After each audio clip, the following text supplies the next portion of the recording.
118번째 시간으로 자기 십자가를 지고라는 제목으로 우리 하나님 말씀 함께 나누도록 하겠습니다. 지난주에 우리는 예수님이 교회를 제정하시는 가이사랴 빌립보에서의 그 장면을 살폈는데, 교회를 제정하신 뒤에 곧바로 주님은 뭘 하셨느냐? 제자들에게 그동안 한 번도 말씀하지 않으셨던 자기가 고난당하시고 죽임을 당하신 뒤에 3일 만에 살아나실 것에 대해서 처음으로 이제 제자들에게 말씀하시기 시작하셨습니다. 그러니까 이 말씀은 제자들에겐 굉장히 큰 충격을 줬겠죠. 오병이어와 칠병이어의 기적까지 일으키셨기 때문에 지금 주님의 인기가 이제 정점을 찍었습니다. 모든 사람들이 주님이 메시아다 인정하는 시기가 돼서 이제 좀 뭐가 좀 되려나 보다 싶은 순간인데, 갑자기 주님이 제자들에게 나 죽을 거야 이렇게 말씀하신 거예요. 그러니까 제자들이 여태까지 2년 동안 주님을 따라다녔는데 얼마나 황당했겠습니까? 그러니까 너무나 적지 않은 충격을 받았다는 거죠.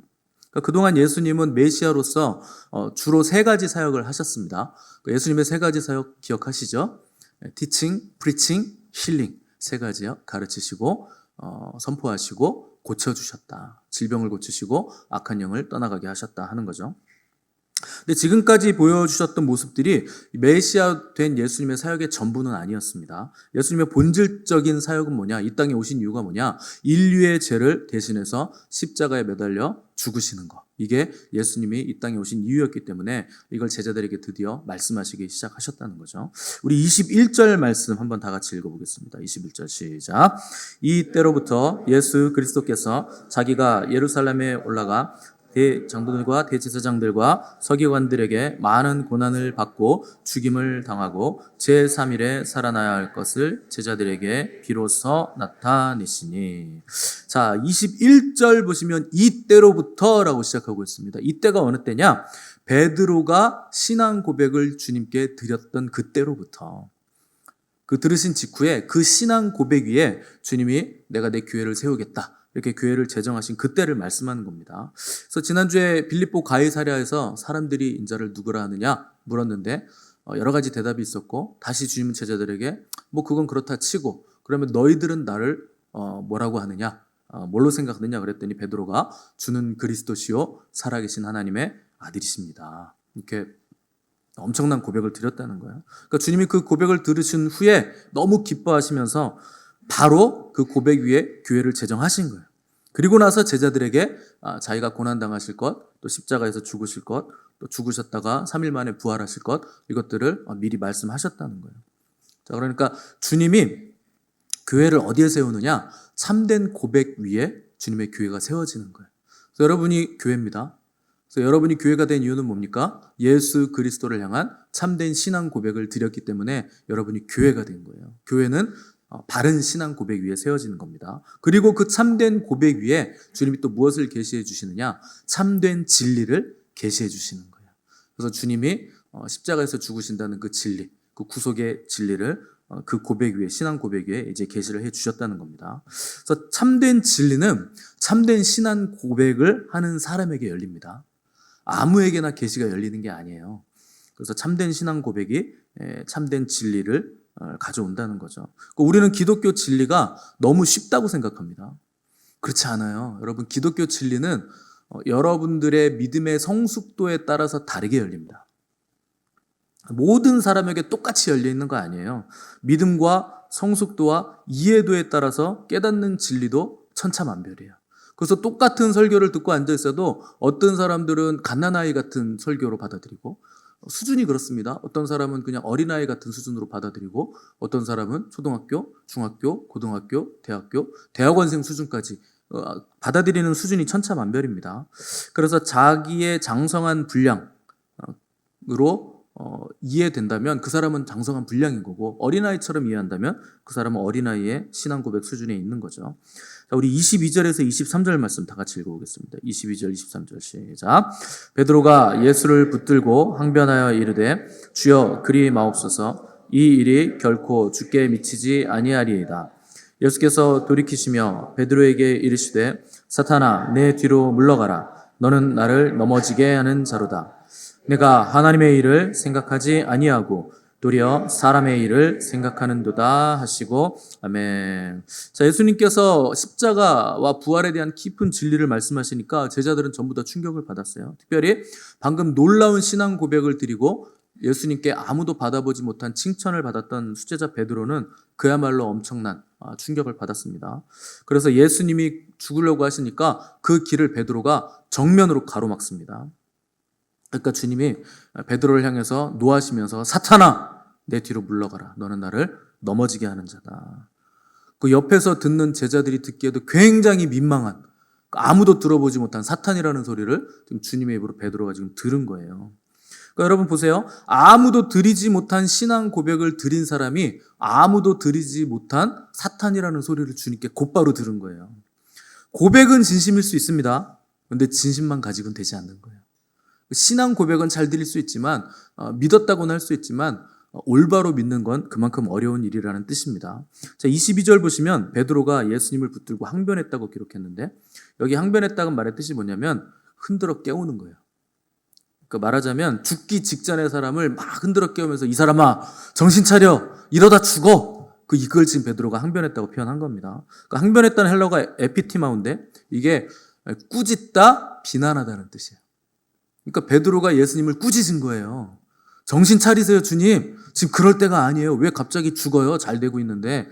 그래서 막 꾸짖으면서 정신 차리라고 비난을 했다는 거죠. 그리고 나서 주님 그렇게 하지 마세요. 그거 절대 주님한테 안 일어날 거예요. 그러니까 예수님 주님이 죽으신다고 하는데 나는요 어떻게든지 나의 모든 힘과 최선을 다해서 그걸 막을 겁니다.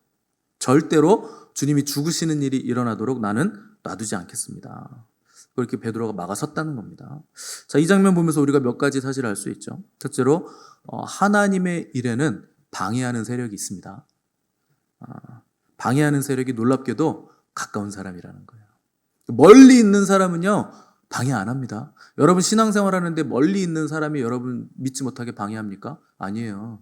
가족들이 방해하든지 가까운 이웃이 방해하든지 친척이 방해하든지 가까운 사람이 방해합니다. 그래서 마귀는 하나님의 역사가 순조롭게 진행되도록 가만히 놔두질 않습니다. 교회도 마찬가지예요. 성령 충만한 교회는 마귀의 흔드는 방해가 굉장히 심합니다. 놔두면 안 되기 때문에 그래요. 근데 교회가 크고 사람도 많고 계속 부흥하는데 마귀가 가만히 놔도 너무나 순조롭게 잘 진행되고 있어. 그럼 이상한 겁니다. 마귀가 무서워하지 않는다는 뜻이에요. 사람도 마찬가지예요. 열심히 하려고 하면 저항이 심해집니다. 늘 말씀드리지만 빨리 앞으로 달리려고 하면 공기 저항이 심해져요. 그만큼 저항이 거세집니다. 근데 내가 빨리 달리는데 공기 저항이 없다? 그거 이상한 거예요. 그거 자연스럽지 않은 겁니다. 그래서 마귀가 나를 계속 흔들고 도전이 계속 있고 나는 왜 이렇게 나만 이렇게 신앙생활을 어렵게 하나 왜 이렇게 힘드나 그런 생각이 드시면 지극히 정상적인 거예요. 잘 가고 계신 거예요. 그 남들보다 빨리 가고 계신 거예요. 그 마귀가 방해하는 건 무섭기 때문에 그런 겁니다. 여러분 축구할 때 보면은 잘하는 선수한테는 수비가 6명씩 붙어요. 7명, 6명씩 붙어요. 왜 그렇게 많이 붙습니까? 인기 선수라서 사인 받으려고 붙습니까? 아니요. 골 먹을까 봐 그래요. 무서워가지고. 근데 잘 못해. 그러면 그냥 수비수 한 명만 붙어도 공 뺏깁니다. 그 선수는. 그런 거예요. 여러분이 뛰어난 믿음, 막 성장하려고 막 앞으로 치고 나가잖아요. 그럼 마귀가 붙습니다. 그럼 하나만 붙는 게 아니에요. 빨리 달릴수록 더 많은 마귀가 붙어요. 그래서 우리 교회가 성장하려고 하는데 마귀가 가만히 놔두잖아요. 그러면요, 그 성령 충만한 교회 아니에요. 마귀가 무서워하지 않는 교회입니다. 자, 두 번째, 마귀가 흔들 때 그러면 누구를 사용하는가? 열심 있고 똑똑하고 가까운 사람. 그 사람을 사용합니다. 성령 받은 사람, 은사 많은 사람.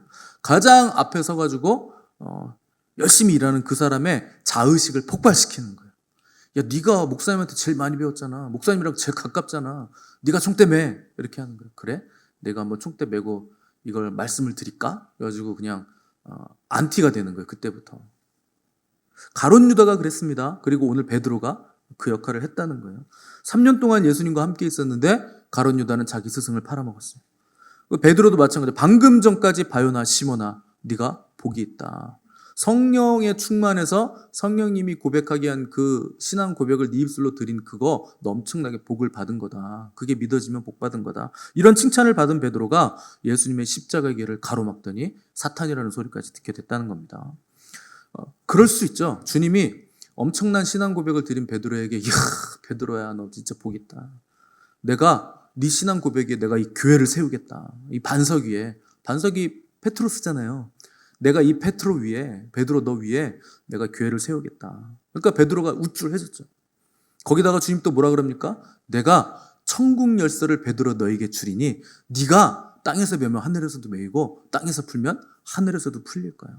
그 여러분, 베드로가요, 그냥 어깨뽕이요, 그냥 우주까지 올라간 거예요. 3단 콤보로 칭찬을 받았잖아요. 그러니까 그냥 날아간 거죠. 그래서 교만해진 거예요.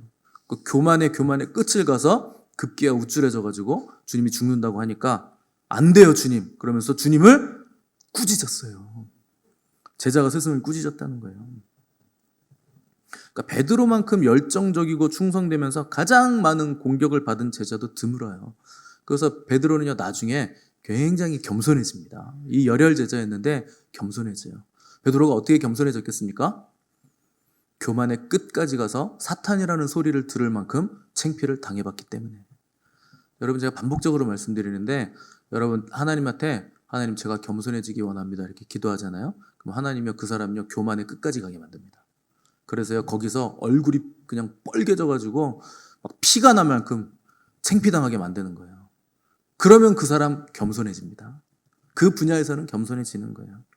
그래서 베드로가 나중에 자기 편지에서 뭐라고 썼느냐? 근신하라, 깨어라, 너희 대적 마귀가 우는 사자와 같이 두루다니며 삼킬 자를 찾느니라. 그리고 젊은이들이여 겸손으로 허리를 동이고 장로들에게 순복하라. 겸손을 그렇게도 강조했다는 겁니다. 그러니까 베드로는 마귀가 일생 자기를 삼키고 조롱하고 파괴하고 죽이려고 했던 그 수많은 경험들을 다 경험해봤기 때문에, 교만의 끝까지 자기가 가봤기 때문에 오늘 우리들에게 애정어린 충고를 남길 수 있었다는 겁니다. 그러면 베드로는 어쩌다가 마귀 소리까지, 사탄 소리까지 듣게 됐을까? 왜 그렇게 됐을까? 여러분 23절 하반절 보시면, 네가 하나님의 일을 생각하지 아니하고 도리어 사람의 일을 생각하는도다. 주님의 진단은 뭐냐? 베드로가 그렇게 한 이유가 하나님의 일보다 사람의 일을 더 많이 생각했다. 이렇게 정확하게 설명을 했죠. 자, 그러면 하나님의 일은 뭐고 사람의 일은 뭘까요? 여러분들 뭐가 하나님의 일이고 뭐가 사람의 일이라고 생각하십니까? 뭐 다 하나님의 일 아닌가요? 다 사람이 하는 일 아닌가요? 여러분, 주님 고난당하시고 십자가에서 죽으신다 그러는데 여러분들이 베드로 입장이라고 한번 생각해 보세요.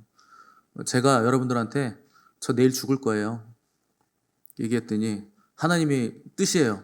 그랬더니 여러분 저한테 그래요? 그게 하나님 뜻이면 그렇게 예, 안녕히 잘 돌아가세요.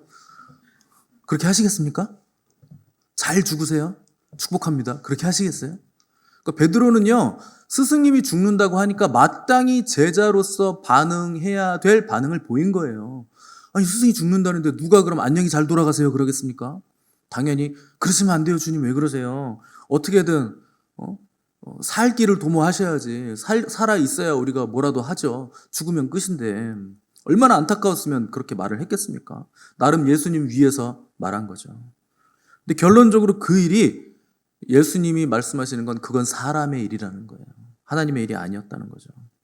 그럼 어떤 게 하나님의 일이고 어떤 게 사람의 일이에요? 잘 돌아가세요 그러면 하나님의 일이에요? 죽으시면 안 돼요 그러면 사람의 일이에요? 여러분 24절 보십시오. 24절 다 같이 읽어보겠습니다. 24절 시작. 이에 예수께서 제자들에게 이르시되 누구든지 나를 따라오려거든 자기를 부인하고 자기 십자가를 지고 나를 따를 것이니라. 아멘. 자, 주님이 이 구절을 통해서 사람의 일과 하나님의 일을 구분할 수 있는 기준을 말씀하셨는데, 하나님의 일은 자기 부인과 자기 십자가를 지는 것으로 분간할 수 있다는 거예요. 판별할 수 있다는 거예요. 하나님이 말씀하시면, 하나님의 뜻이라고 계시가 되면, 하나님이 허락하시면 그것을 위해서 내 뜻을 내려놓고 나에게 주신 자기 십자가를 지고 가는 거, 그게 하나님의 일이라는 거예요. 우리는 자기 부인과 자기 십자가를 지라 하면 자기 부인이 뭐냐 이렇게 생각해 보면 내 생각, 내 정욕, 내 육신적인 소욕들 내려놓는 거, 이게 자기 부인이지, 이런 생각을 금방 여러분들 하실 겁니다. 그러면 자기 십자가를 진다는 건 무슨 의미일까요? 여러분의 십자가 잘 지고 계십니까? 여러분 매일 내 몫에 태인 십자가 내가 지고 가리라. 나에게 맡겨진 나의 십자가 내가 지고 가겠습니다. 이렇게 찬송하시잖아요. 그 무슨 십자가를 지시나요? 그 의미도 모르고 막 부르십니까? 뭐 그런가 보다. 그런 게 있나 보다. 그런가요? 우리가 십자가라고 생각하면 금방 떠올리는 게 뭐냐면 그 집에 있는 그 왼수 같은 그놈, 그게 내 십자가라고 생각합니다. 저거 내 십자가야. 내가 예수님만 안 믿었으면, 내가 하나님 안 믿었으면 진작 헤어졌어. 내가 찢어져도 금방 찢어졌어 저거. 근데 내가 저건 십자가니까 내가 지고 가야지. 여러분, 그런 게 십자가라면, 십자가를 진다는 건 어떻게 보면 뭐 그것도 십자가가 될 수 있겠지만 굉장히 어렵고 끔찍한 일이 될 겁니다. 아무도 십자가 지는 삶을 원치 않을 거예요. 자기를 부인한다는 건 뭐예요? 내가 하고 싶은 거 하지 말라는 거잖아요. 자기 부인은 그런 거예요. 그럼 자기 십자가는 뭡니까? 내가 하기 싫은 거 그거 하라는 거잖아요. 이게 이중 삼중고예요. 하고 싶은 거 못하게 만들고 하기 싫은 거 지게 만들고. 이러면 누가 예수님 믿으려고 합니까? 누가 예수님의 제자가 되려나요? 근데 예수님의 제자가 되려면 이렇게 해야 된다잖아요. 어떤 분들은 자기 십자가를 내가 받은 사명 뭐 이렇게 이해하기도 합니다. 사명으로 생각하는 것도 사실 이게 만만치 않아요. 사명이랍시고 받았는데 하기 싫어. 억지로 이걸 막 해야 돼. 끙끙대면서 해야 돼. 그러면요, 여러분, 삼중고예요. 이거 교회 나오는 게 이제 고행이에요. 내가 하고 싶은 거 못하게, 하기 싫은 십자가는 져야 돼. 사명이랍시고 받아가지고 맨날 교회 와가지고 헌신하고 봉사해야 돼. 그러면 여러분, 누가 교회 나오는 게 즐겁겠습니까? 이거는 그냥 삼중고죠. 3D죠, 3D. 3D 업종. 그 힘든 거예요. 그래서 우리가 자기 십자가라는 걸 생각할 때 우리가 많은 오해를 가지고 있다는 것이고 우리가 오해에서 벗어나야 된다는 거죠. 그래서 보면 가끔 멀쩡한 직장 다니다가 은혜 받아가지고 갑자기 신학교 들어가겠다는 분이 계세요. 물론 굉장히 귀한 일이고 귀한 헌신인데 그게 자기 부인이나 자기 십자가라고 할 수는 없습니다. 또 어떤 분은 가족이 반대하는데 무릅쓰고 신앙생활 하는 걸 이제 자기 십자가라고 생각하시는 분도 있는데 뭐 그런 것도 물론 십자가의 일종일 수 있겠지만 그게 다라고는 할 수 없어요. 자기 부인과 자기 십자가라는 건 근본적으로 뭘 말하냐면 자기 자신을 말하는 거예요. 1차적으로 남 이전에 나를 먼저 말하는 겁니다. 자기 부인이라는 건 나를 부인하는 거예요. 나를 내려놓는다는 거예요. 그리고 나를 십자가에서 죽인다는 거예요. 그러니까 결국에 부인하는 것도 내가 나를 부인하는 거고 십자가를 지고 가는 이유는 뭡니까? 여러분, 십자가를 왜 지고 갈까요? 죄인들이? 거기 달려서 죽기 위해서 지고 가는 거예요. 그러니까 자기 십자가를 진다는 건 내가 십자가를 지고 여기서 내가 죽겠다는 거예요. 그러기 위해서 자기 십자가를 지는 거죠. 그러니까 자기 부인은 자기 포기가 되고 자기 굴복이 되어서 자아의 죽음까지 가야 되는 거예요. 그러니까 이어져 있는 겁니다. 따로따로가 아니에요. 자기 부인과 자기 십자가는. 결국 자기를 부인하고 나의 십자가를 지고 그 십자가 형틀까지 가서 거기에 달려서 내가 죽는 자리까지, 자아가 죽는 자리까지 내가 가는 거. 그게 자기 부인과 자기 십자가의 정확한 뜻입니다. 주님이 이 말씀을 제자들에게 하실 때 제자들은 이미 2년 동안 주님을 따라다녔어요. 자기 직업도 버리고 가족도 버리고 다 버리고 주님을 충성스럽게 따라다녔어요. 그런데도 주님은 뭐라 그러시냐? 너희들 내 제자가 되기 원하느냐? 정말 내 제자가 되려면 자기를 부인해야 돼. 그리고 자기 십자가를 지고 나를 따라와야 돼. 다 버렸는데도 다시 이런 말씀을 하시는 거예요. 그러니까 그들이 버린 직업, 그들이 버린 가족 다 자기 부인이 아니라는 거예요. 물질 포기하고 직업 포기하고 하고 싶었던 거 포기하는 거, 그게 아니라 자기 자신 포기하고 자기 자신이 십자가에서 죽는 거, 그 자리까지 나아가는 게 제자됨의 자리이고 그리스도인의 마땅한 자리다 하는 것을 우리가 알기를 원하셨다는 겁니다. 예수님께서 베드로를 칭찬하시다가 갑자기 사탄이라고 꾸짖으셨어요. 근데 여러분, 사탄아 물러가라, 이거 어디서 많이 들어봤던 멘트 아닙니까? 예수님께서 공생이 시작하기 이전에 광야에서 40일 금식하시면서 사탄에게 시험 받으셨어요. 3가지 시험을 받으셨는데 마지막 시험, 나를 경배해라, 그럼 내가 다 줄게, 세상 너한테 넘겨줄게 했을 때 사탄아 물러가라 그러셨어요. 주 너의 하나님께 경배하고 다만 그를 섬기라 하였느니라. 그때 했던 멘트를 지금 베드로에게 똑같이 하고 있는 거죠. 베드로가 바로 앞에서 칭찬받았던 이유가 뭡니까? 예수님이 누구이신지를 정확하게 인식했기 때문에 칭찬받은 거죠. 근데 곧바로 베드로가 사탄이라는 소리를 들은 이유는 뭘까요? 예수님이 누구인지는 제대로 인식을 했지만 그 예수님이 왜 오셨는지에 대한 인식은 없었다는 거예요. 여러분, 이 부분이요, 항상 그리스도인들이 오해하는 부분이에요.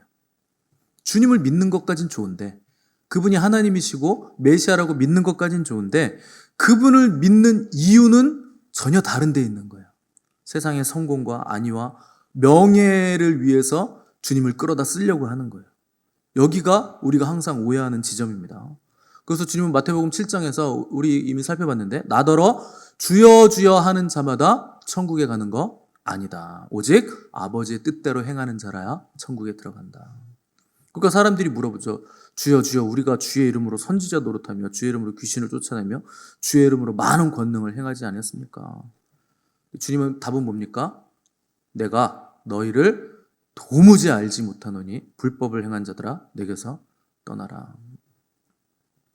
그러니까 여러분, 그들의 믿음과 행위와 사역들에 주님의 이름은 있었어요. 그런데 거기에 하나님의 뜻은 없었다는 거예요.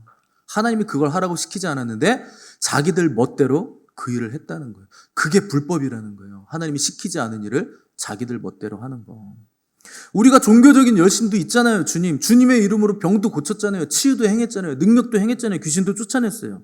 근데 그게요, 하나님의 뜻과는 아무런 상관이 없는 열심, 하나님의 뜻과 아무런 상관이 없는 능력이었다는 거예요. 그래서 무엇보다 우선시돼야 될 건 뭡니까? 뭘 해야 되는 게 우선시돼야 되면 안 돼요. 아버지의 뜻이 우선시돼야 됩니다. 하나님의 뜻인가? 하나님이 기뻐하시는가? 베드로도 마찬가지죠.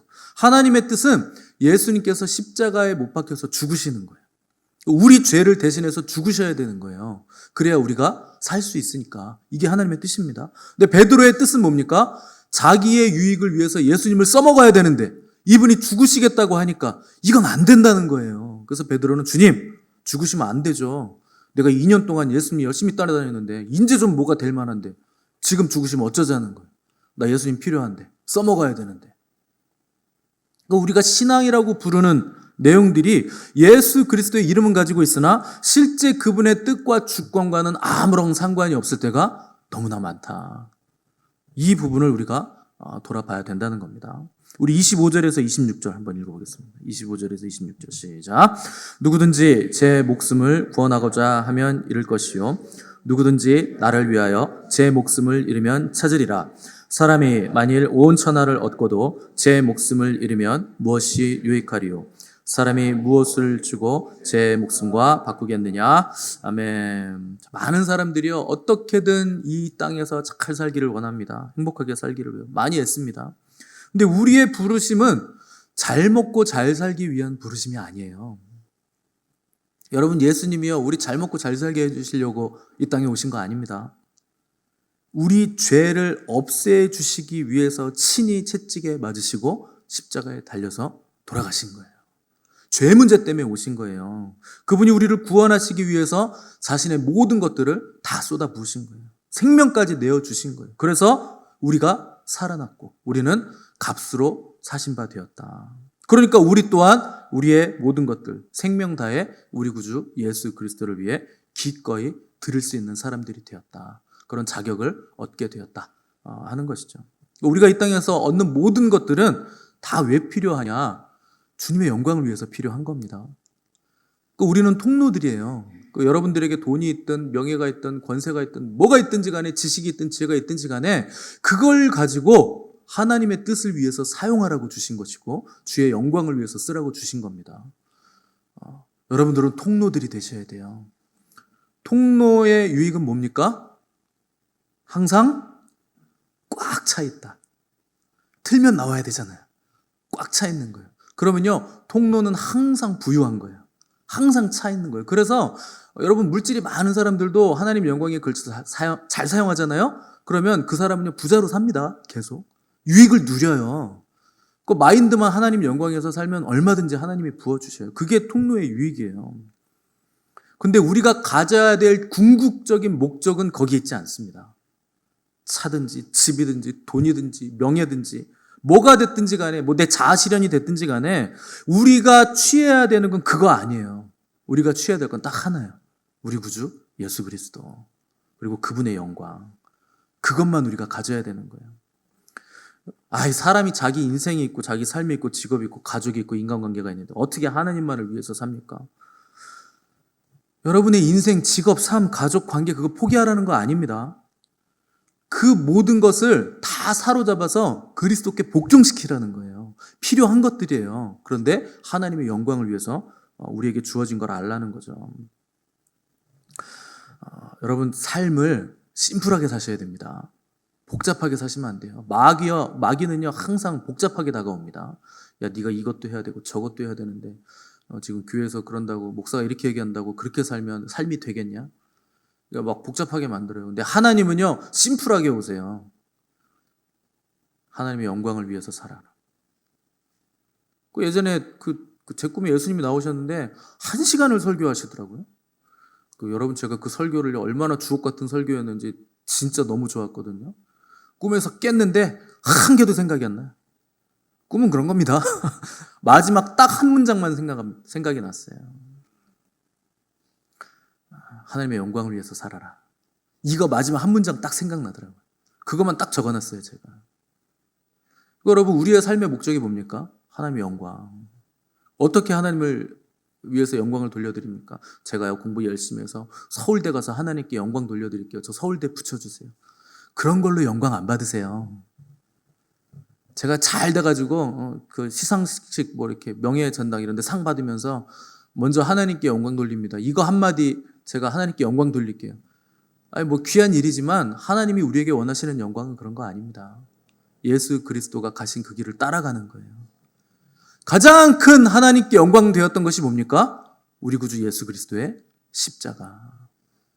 그래서 예수님이 십자가 바로 지기 전에 제자들에게 인자가 지금 영광을 얻었고 하나님께도 영광을 돌려드렸다. 그 십자가가 하나님께 가장 큰 영광이었다는 거예요. 여러분 예수 그리스도의 영광을 위해서 사시기 바랍니다. 청소년, 청년 여러분 어려서부터 하나님의 영광을 위해서 사세요. 남들 다 가는 길로 가지 마시고 그분을 위해서 공부하시고 그분을 위해서 일하시고 그분을 위해서 여러분들의 가족 섬기시고 그분을 위해서 아내도 섬기시고 남편도 섬기시고 자녀 양육하시고 직장도 섬기시고 교회 섬기시고 모든 이웃들과의 관계 안에서 여러분 화평의 직분을 우리 주 예수 그리스도를 위해서 잘 감당하시기 바랍니다. 여러분 우린 그걸 위해 부르심 받은 사람들이에요. 그리고 마지막에 여러분 손에 어떤 것도 남아있으면 안 돼요. 다 사용하셔야 돼요. 빈손으로 우리는 예수 그리스도의 품에 안기는 거예요. 그게 우리의 사명이에요. 그게 우리가 갈 길이에요. 우리의 보안은 어디에 있습니까? 천국에 있어요. 여기서 뭘 움켜쥐려고 하지 마세요. 예수 그리스도만 움켜쥐시면 돼요. 그럼 천국에 쌓인 보화들이 다 준비되어 있는 겁니다. 우리 마지막으로 27절에서 28절 말씀 한번 읽어보겠습니다. 시작. 인자가 아버지의 영광으로 그 천사들과 함께 오리니 그때 각 사람이 행한 대로 갚으리라. 진실로 너에게 이르노니 여기 서 있는 사람 중에 죽기 전에 인자가 그 왕권을 가지고 오는 것을 볼 자들도 있느니라. 아멘. 자, 예수님이 제자들에게 또 하나의 중요한 예언을 하셨는데 인자가 아버지의 영광으로 그 천사들과 함께 오리니 그때 각 사람이 행한 대로 갚으리라. 여러분 주님은 분명히 다시 오십니다. 그분이 다시 오실 때는 각 사람의 행한 대로 갚아주세요. 여러분 이 말씀이 어렵습니까? 각 사람의 행한 대로 갚아주리라. 이게 어려워요? 여러분들이 주님을 사랑하고 주님을 위해서 산 만큼 갚아주신다는 거예요. 그게 우리가 취할 유일한 것이에요. 이 땅에서 취할 게 아니에요. 주여 주여 한다고 천국에 들어가는 게 아니라 하나님의 뜻을 행하는 자들에게 갚아주시겠다는 거예요. 여러분 구원이 아무에게나 주어지는 거 아니고 상급이 아무에게나 주어지는 거 아닙니다. 오늘날 그리스도인들은요 구원을 너무나 쉽게 생각합니다. 다 구원 받는데요 자기가. 저는 글쎄요 라고 묻습니다. 여러분 초대교회 가르침, 예수님에게 직접 배운 제자들이 그들의 제자들에게 가르쳤던 초대교회 가르침을 보면 구원이 그렇게 쉬운 게 아니에요. 구원의 원리는 심플해요. 원리는 간단해요. 근데 그렇다고 구원도 간단한 게 아닙니다. 제가 몇 주 전에 경비행기를 타고 왔어요. 체험을 하고 왔어요. 누가 태워주셔가지고 타고 왔는데 너무 재밌더라고요. 경비행기 바다 위를 이렇게 막 날아가고 막 야 저거 제부도야 뭐 이렇게 보고 막 그 뭐 기아 공장도 막 보이고 차가 막 수천 대가 깔려 있는 것도 하늘에서 보이고 되게 멋있습니다. 너무 재밌어가지고 우리 찬양단 청년들한테 야야 신나가지고 제가 우리 경비행기 타러 갈래 그랬더니 아니요 무서워요. 안 타요. 여러분 비행기 타는 게 쉽습니까 어렵습니까? 이게 뭐 어려워요 질문이? 아니, 비행기 타는 게 쉬워요 어려워요? 쉬워요. 비행기 타는 거 그냥 들어가 앉아 있으면 돼요. 몸만 넣으면 나머지는 조종사하고 그 비행기하고 알아서 다 해줍니다. 근데 왜 고개를 절레절레 흔들면서 안 타요? 같이 따라가서 밥만 먹을게요. 왜 그럴까요? 무섭잖아요.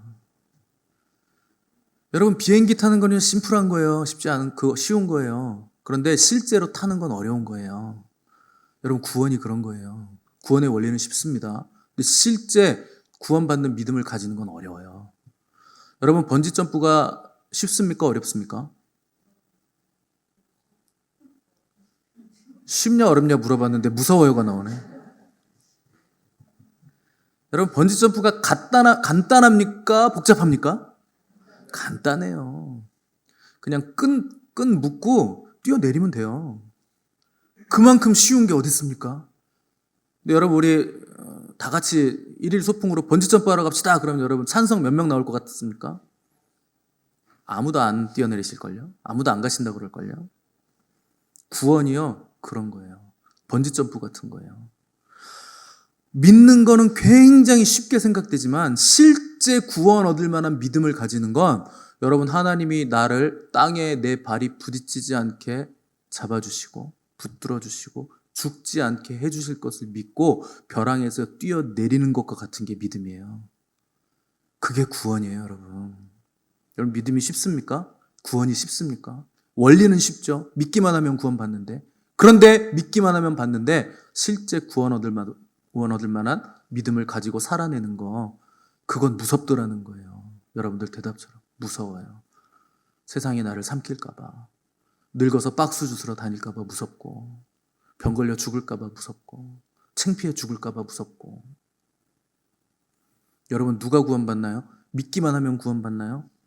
믿는 건요 귀신들도 믿어요. 사탄도 믿어요. 하나님 살아계신 것도 믿고 예수님이 메시아이신 것도 믿고 예수님이 십자가에 죽은 줄 알았는데 다시 살아난 걸 봐가지고 야 3일 만에 살아나서 우리가 완전히 패했구나. 이제 우리의 권세는 완전히 쫑이구나. 최대한 믿는 자들을 지옥으로 끌고 가자. 그걸 믿으니까 걔네들이 그 활동을 하고 있잖아요. 사탄도 이거 다 믿습니다. 여러분 그거 믿는다고 사탄도 구원 받을 것 같아요? 천만의 말씀. 구원이 그렇게 쉽습니까? 여러분 구원이 쉽다는 건 철저하게 미혹입니다. 칭의는 누구나 받을 수 있어요. 예수님 믿는다고 하고 의롭다 칭함을 받아요. 근데 제대로 칭의를 받았다면 거룩한 삶을 살아갑니다. 그게 성화예요. 그래야 영화까지 갈 수 있는 거예요. 여러분 미혹에 속지 마시기 바랍니다. 입으로 믿는다고 고백만 하면 아무렇게나 살아도 구원 받습니까? 그런 구원이 어디 있어요? 자기 부인도 하지 않고 자기 십자가도 지지 않는 구원이란 건 존재하지 않습니다. 그런 구원은 다 헛개비예요. 다 허상이에요. 행함이 없는 믿음은 죽은 믿음이니라. 믿음은요 반드시 행함을 수반합니다. 여러분 그거 반드시 기억하시고 하나님의 뜻을 위해서 자기를 부인하시고 자기 십자가를 지시고 주님의 제자가 돼서 주님의 걸어가신 그 길, 여러분 그 길을 걸어가심으로 구원의 기쁨을 누리시는 복된 저 여러분들 되시기를 간절히 바랍니다.